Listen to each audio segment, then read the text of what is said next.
इस वीडियो में हम जानेंगे कि महारथी कर्ण ने ऐसा कार्य किया जो भगवान शिव अपने पाशुपतास्त्र के जरिए भी नहीं कर सकते थे।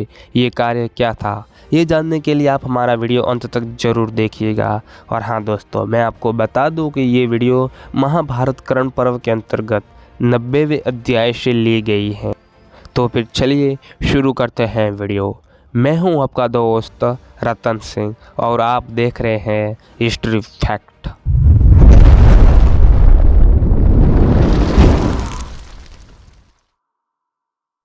महासमर में अर्जुन कुपित होकर कर्ण के वध के लिए जिस अस्त्र का वेगपूर्वक प्रयोग करते थे उसे आकाश में ही कर्ण अपने भयंकर बाणों द्वारा काट देता था।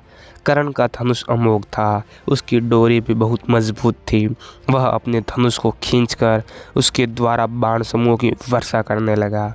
कौरव सेना को दग्ध करने वाले अर्जुन के छोड़े हुए अस्त्रों को उसने सुवर्णमय पंख वाले बाणों द्वारा धूल में मिला दिया।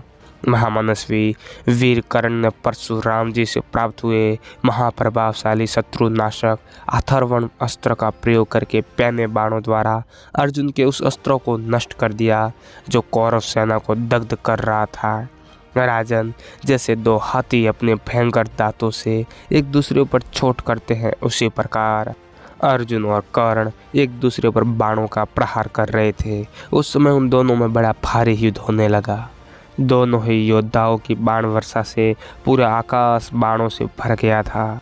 उस बाण वर्षा के कारण इतना अंधकार छा गया था कि कोई दिख ही नहीं रहा था। संपूर्ण धनुर्धारियों में श्रेष्ठ वे दोनों नरवीर उस भयानक समर में अपने शरीरों का मोह छोड़कर बड़ा भारी परिश्रम कर रहे थे।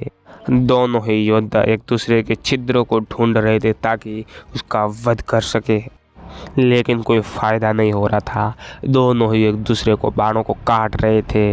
ये देखकर देवता, ऋषि, गंधर्व, यक्ष और पितर सभी हर्ष में भरकर उनकी प्रशंसा करने लगे। राजन, निरंतर अनेकानेक बाणों का संधान और प्रहार करते हुए दोनों धनुर्धर वीर सिद्ध किए हुए विविध अस्त्रों द्वारा युद्ध में अद्भुत पैंतरे दिखाने लगे। इस प्रकार संग्राम भूमि में जूझते समय उन दोनों वीरों में पराक्रम, अस्त्र संचालन, मायाबल तथा पुरुषार्थ की दृष्टि से कभी सूतपुत्र कर्ण बढ़ जाता तो कभी किरीटधारी अर्जुन। युद्ध स्थल में एक दूसरे पर प्रहार करने का अवसर देखते हुए उन दोनों वीरों का दूसरों के लिए दुस्सह व घोर आघात प्रत्याघात देखकर रणभूमि में खड़े हुए समस्त योद्धा आश्चर्य से चकित हो उठे।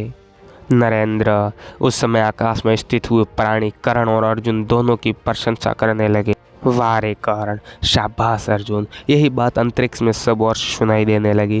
राजन, उस समय घमासान युद्ध में जब रथ, घोड़े और हाथियों द्वारा सारा भूतल रौंदा जा रहा था, उस समय पाताल निवासी अश्वसेन नामक नाग, जिसने अर्जुन के साथ वैर बांध रखा था और वो खांडव दाह के समय जीवित बचकर क्रोधपूर्वक इस पृथ्वी के भीतर घुस गया था। कर्ण तथा अर्जुन का वह संग्राम देखकर बड़े वेग से ऊपर को उछला और उस युद्ध स्थल में आ पहुंचा। उसमें ऊपर को उड़ने की भी शक्ति थी। नरेश्वर, वह यह सोचकर कि दुरात्मा अर्जुन के वैर का बदला लेने के लिए यही सबसे अच्छा अवसर है, बाण का रूप धारण करके कर्ण के तर्कस में घुस गया। तदनंतर अस्त्र समूह के प्रहार में भरा हुआ वह युद्ध स्थल ऐसा प्रतीत होने लगा मानो वह किरणों का जाल बिछ गया हो।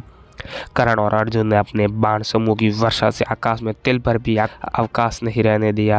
वहां बाणों का एक महाजाल सा बना हुआ देखकर कौरव और सोमक सभी भय से थर्रा उठे। उस अत्यंत घोर बाण अंधकार में उन्हें दूसरा कुछ भी गिरता दिखाई नहीं देता था।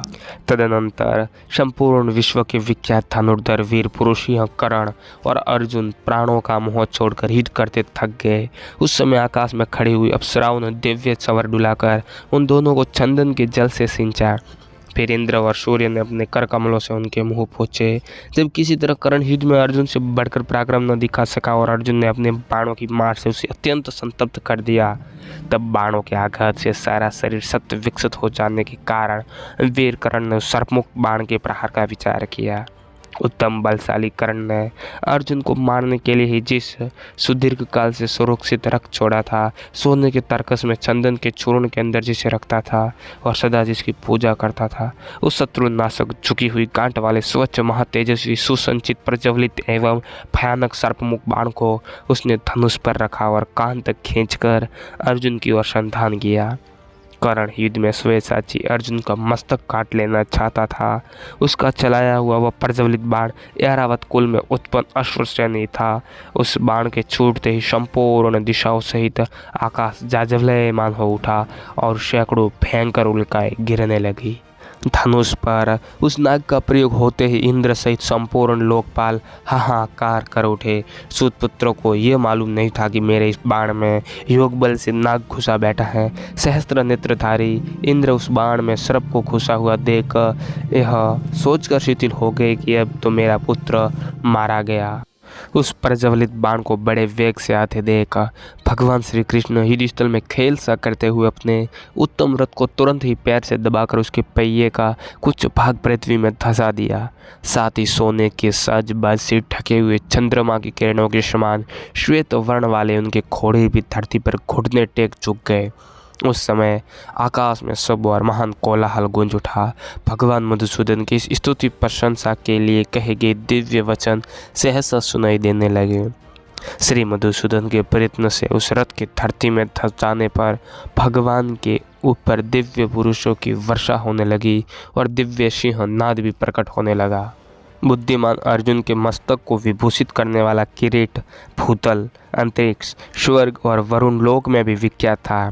वह मुकुट उसे इंद्र ने प्रदान किया था।